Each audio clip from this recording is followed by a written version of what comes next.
What's going on? Welcome to another episode of Blowing Mocks and Big Rocks. As you can see, we're in my buddy Dozer's garage, and today it's all about giving my Jeep some assistance. By assistance, I mean hydro assist. Now, there's plenty of companies out there on the market that you can just, if you want to write the check, you can buy a full-blown kit and with minimal modifications, install it and be ready to go.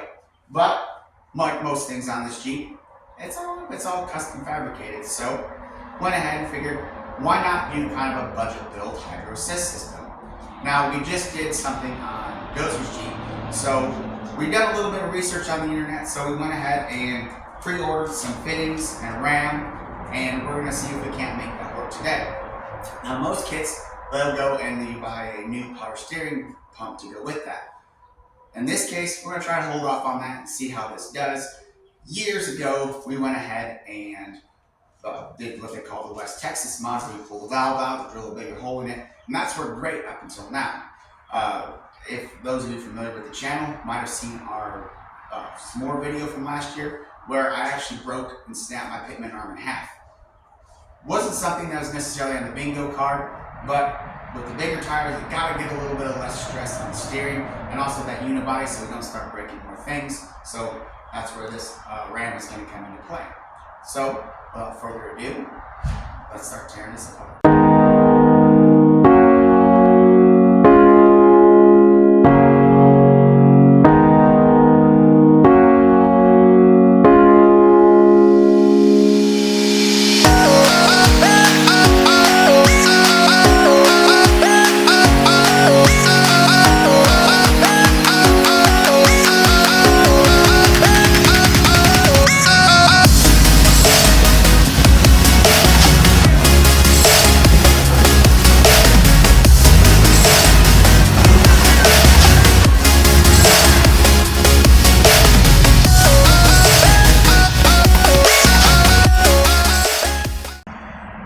Now, for step one of this project, I got to go ahead and pull the gearbox out because we are actually going to drill and tap and put fittings in the gearbox, so it has to be removed.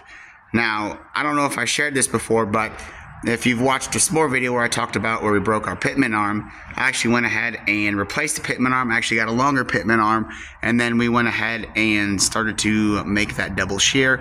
As you can see, it's kind of notched out for clearance. But let's get this out and we'll go from there. So now that we've got the gearbox out, now we got to locate, mark, and then we're going to drill and tap 2 ports. So we can put some fittings in to run the hydraulic lines too.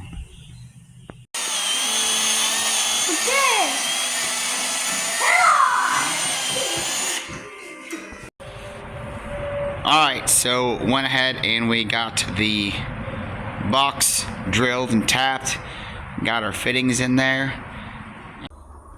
So on the driver's side, since we've got the kingpin front axle in here, we are going to actually try to make a high steer arm basically to come across, and then we're going to attach the ram that way. I already got a one for the passenger side over there for the steering, so now we're going to go to the table, use that 1/2-inch plate and cut one out for the driver's side.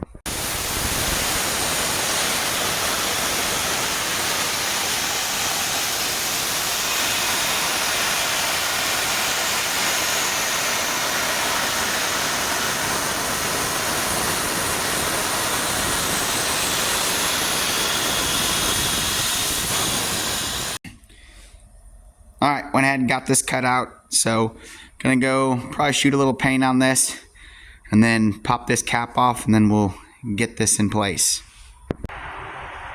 So far, things are going along pretty good. Just taking a quick pizza break for lunch.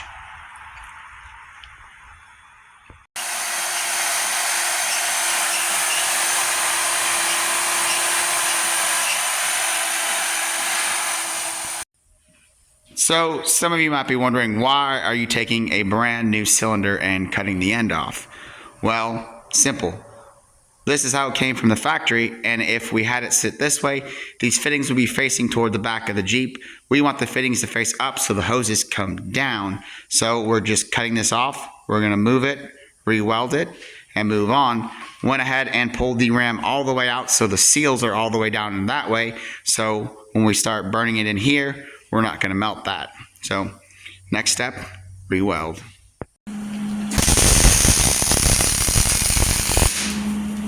Alright, short little status update. We got the arm installed. There's the bolt. Start working on spacers. And we're doing mock-up for the ram right now. Then we're going to have to do a clearance check. Just kind of got the hoses run so we can go full lock to make sure all that clears. Then we're still going to do a flex test to make sure that the ram will clear when the axle is stuffed up. So, making progress. Well, there she is, all mocked up. So, now we're going to try to do a flex test.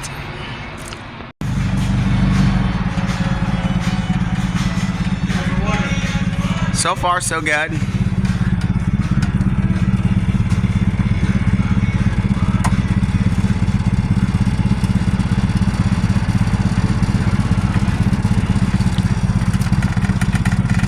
Well, I think you're rolling a little bit.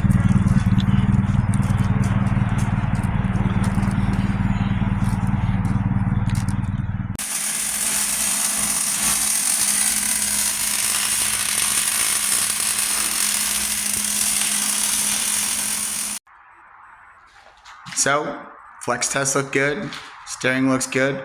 Now we're just trying to bleed the air out of the system, and I think we might be all right. So, stay tuned for that. So, it's the next day.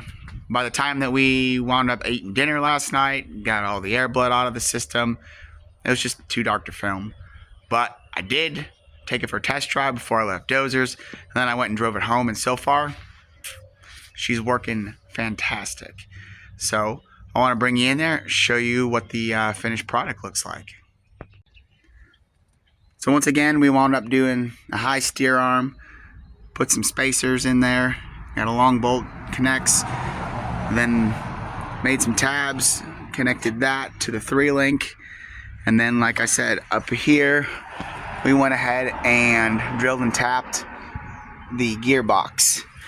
Now, we did flex test it, everything looked like a clear. At some point in time, we might change these fittings out, make them 90s, just so I can give them a little bit more clearance. But for now, everything appears like it's going to work. So that's it for this video. Everything appears like it turned out great. The next real test will be putting it on the trail and see what she does in that situation, which is coming up real soon for us.